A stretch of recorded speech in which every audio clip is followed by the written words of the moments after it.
নমস্কার, কেমন আছেন সবাই? আশা করি সবাই খুব ভালো আছেন। আজকে আমরা হাওড়া থেকে নবদ্বীপ লোকাল ধরে চলে এসেছি মায়াপুরে। মায়াপুরে দেখতে পাচ্ছেন প্রচুর বৃষ্টি হয়েছে। বাড়ির সকলে এসছে। বাবা, মামুনি, জেঠু, জেঠিমা। সামনে বাবা চলে যাচ্ছে, তার আগে জেঠু চলে যাচ্ছে। এই রাস্তাটা ধরে আমরা সোজা চলে যাব মায়াপুর ইস্কন মন্দিরে।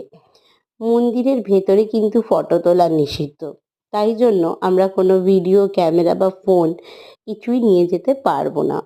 আর বাইরের পরিবেশটা দেখুন কি সুন্দর। আজকে রোদ ওঠেনি, কিন্তু আকাশে প্রচুর বৃষ্টি হয়েছে, কিন্তু খুব সুন্দর হাওয়া দিচ্ছে, পরিবেশটা খুব সুন্দর।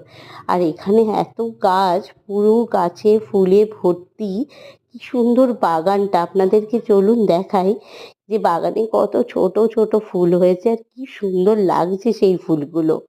আপনারা হাওড়া থেকে লোকাল ট্রেন ধরে চলে আসতে পারেন এই মায়াপুরে। এক্সপ্রেস ট্রেনের কোনো দরকারই হয় না।